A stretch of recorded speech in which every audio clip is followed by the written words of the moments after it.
챕터 6. 변화. 빚어지며 발견하는 참모습. 억울한 인생을 돌아보시는 하나님. 창세기 29장 30절부터 31절. 야곱이 또한 라헬에게로 들어갔고 그가 레아보다 라헬을 더 사랑하여 다시 7년 동안 라반을 섬겼더라. 여호와께서 레아가 사랑받지 못함을 보시고 그의 태를 여셨으나 라헬은 자녀가 없었더라. 인간의 외면은 하나님이 주목하시는 이유가 됩니다.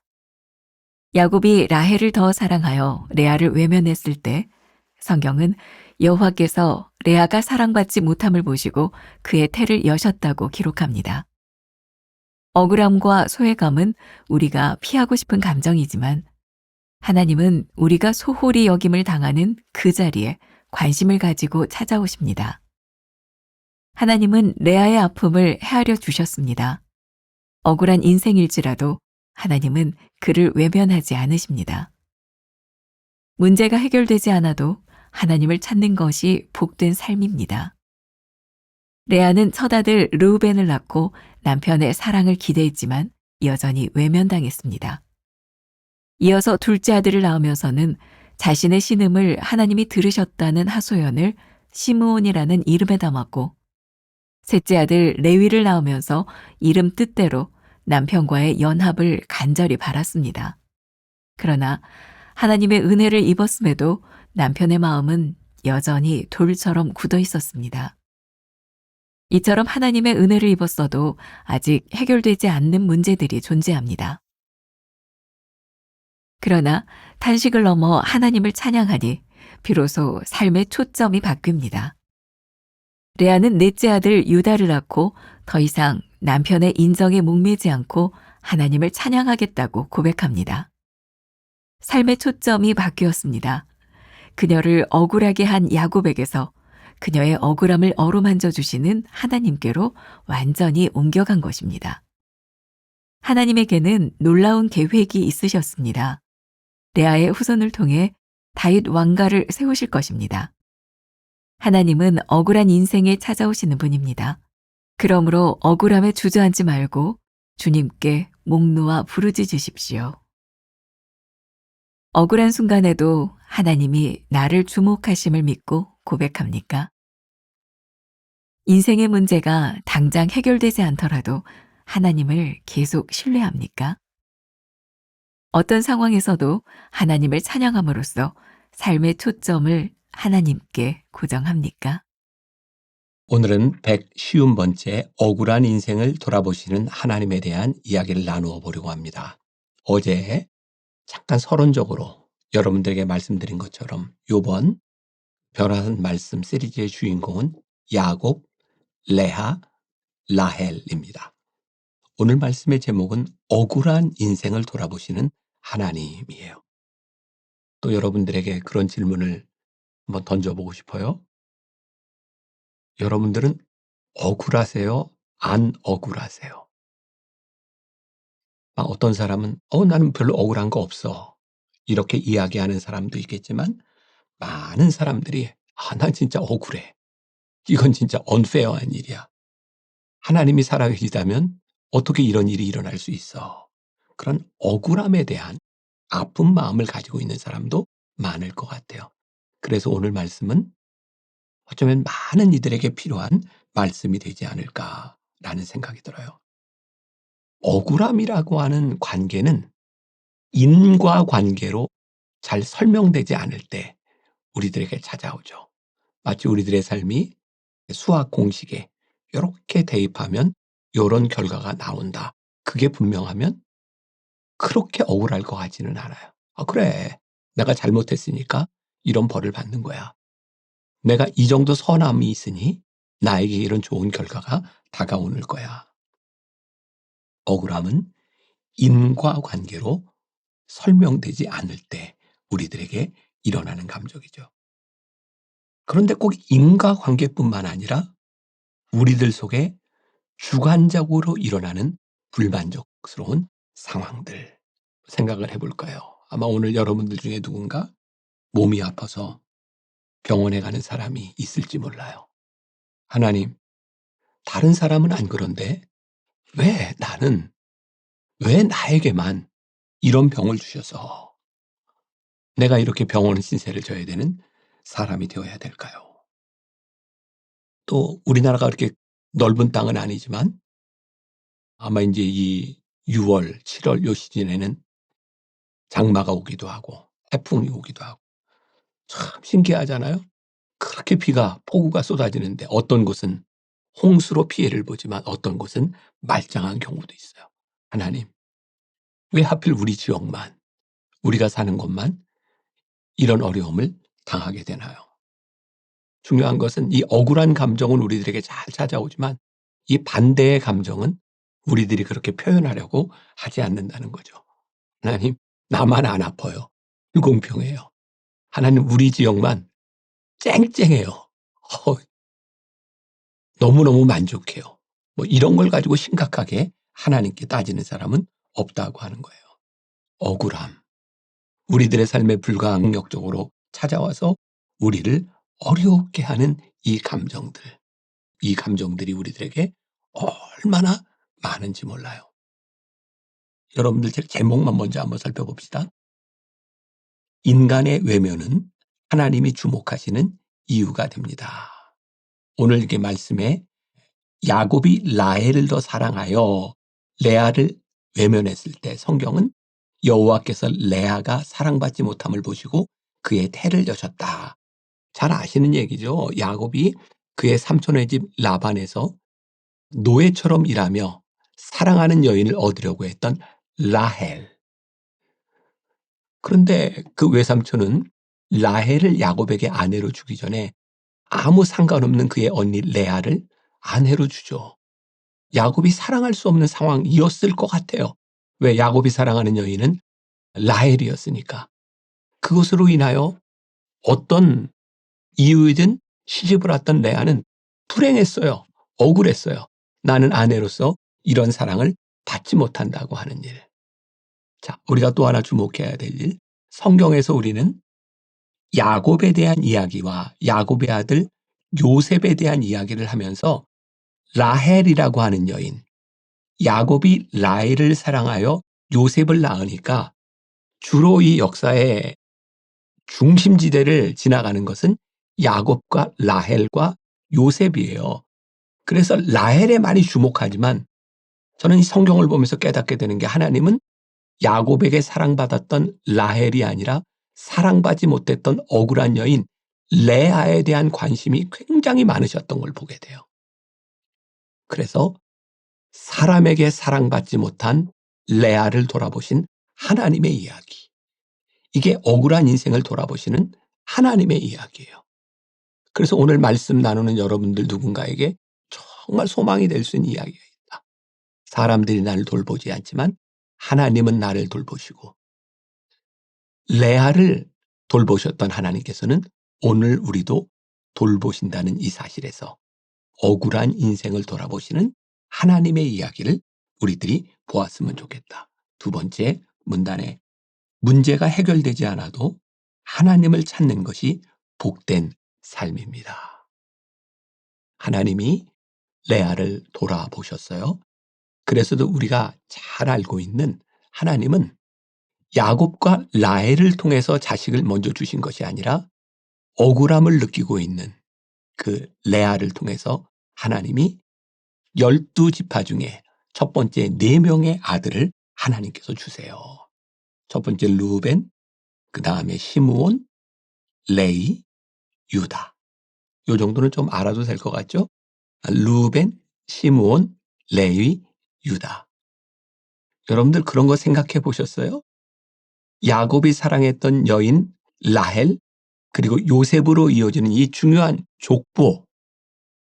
그런데 그 사이에 낳았던 아들 4명은 레아를 통해서 나오게 되었고, 그리고 유다가 누구예요? 예수님의 족보.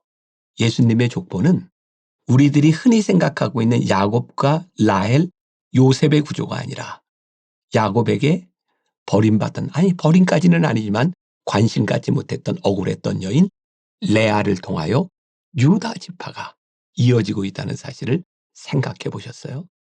하나님이 돌보셨다.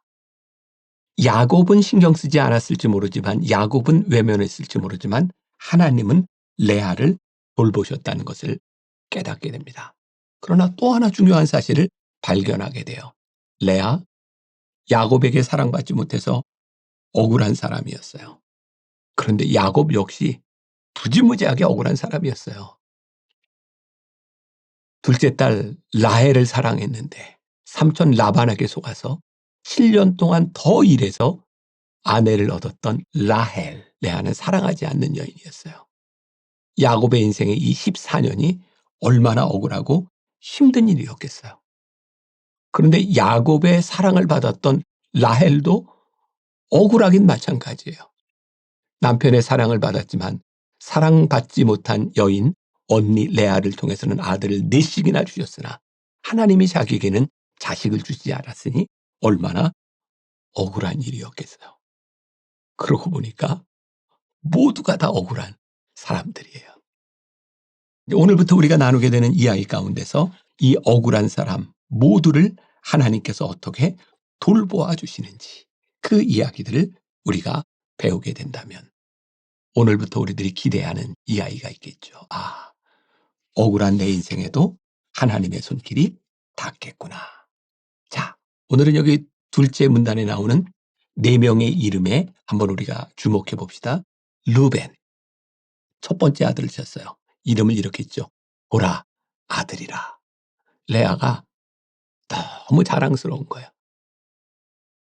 내 억울한 인생에 하나님이 아들을 주셨어. 보라, 아들이라. 여러분, 내가 아들을 낳았어요. 그런데 그의 인생이 변하지 않았어요. 하나님이 축복해 주시고 르우벤을 주셨지만 여전히 남편에게 관심받지 못하는 여인. 그의 삶은 아직도 억울했어요. 그런데 하나님의 관심이 레아에게 떠나지 않았어요. 하나님께서 두 번째 아들을 주세요. 시므온. 시므온이라고 하는 이름의 뜻은 듣다. 하나님이 신음을 들으셨다. 첫 번째 아들 르우벤을 하고 야, 아들 낳았어. 그랬는데도 외면당하는 그의 아픔, 그의 신음을 하나님이 들으셔서 시므온, 내 신음을 들으셨어. 두 번째 아들을 주셨어요. 그런데 두 번째 하나님의 어루만지심에도 불구하고 레아의 삶은 달라지지 않았던 것 같아요. 하나님께서 레아를 돌아보시고 세 번째 자식을 주세요. 레위, 연합하다. 그래, 이제 내가 세 번째 아들을 낳았으니 아들을 낳았고 내 신음을 들었고 하나님께서 레위를 통하여 남편과 연합하게 하실 거야. 그런데도 레아의 문제는 그의 인생의 억울함은 풀어지지 않았어요. 네 번째 아들을 낳죠. 유다. 잘하는 것처럼 찬송하다. 저는 여기서 굉장히 중요한 것을 하나 발견하게 됩니다. 첫 번째, 두 번째, 세 번째 아들에 대한 이름에서는 그녀의 억울함이 나타나지만 네 번째 단계에서는 억울함이 아니라 이제 하나님을 찬송하리라. 자신에게 있는 쓴 뿌리, 사람들에게 받는 기대가 아니라 그래, 나를 돌보신 하나님을 찬양하리라. 어쩌면 이 시점에서 레아에게는 그의 삶의 억울함이 하나님을 바라보는 찬양으로 바뀌어지는 결정적인 순간이었다는 생각이 들어요.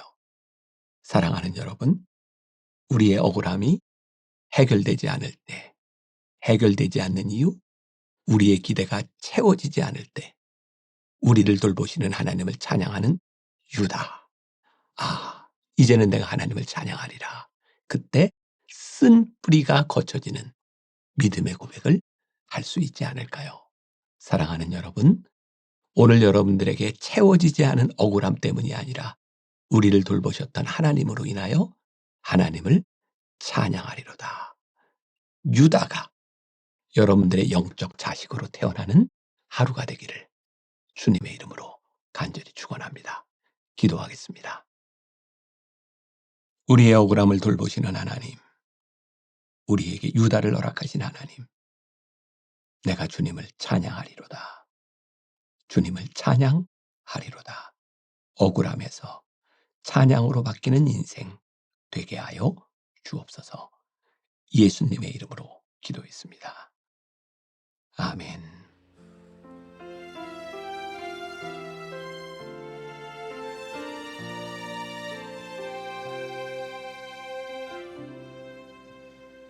메마른 영혼을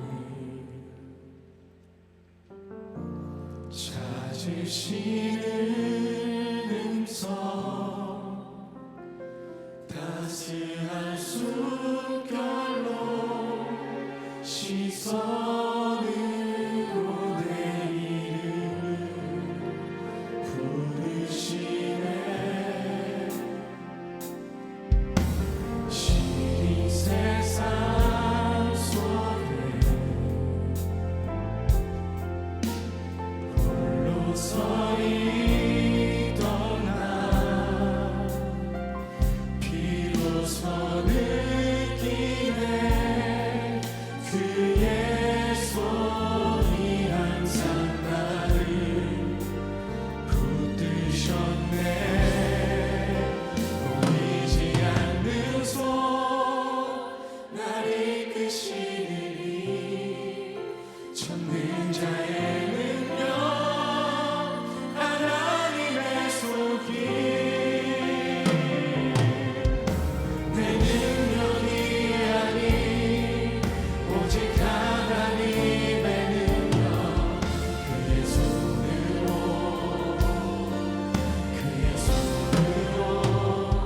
인도하네.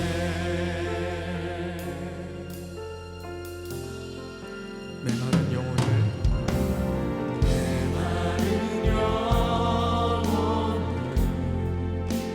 찾으시는 음성, 따스한 숨결로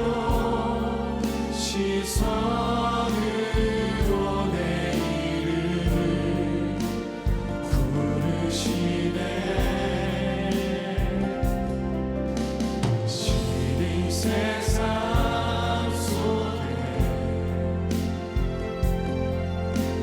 홀로 서 있던 나 비로소 느끼네.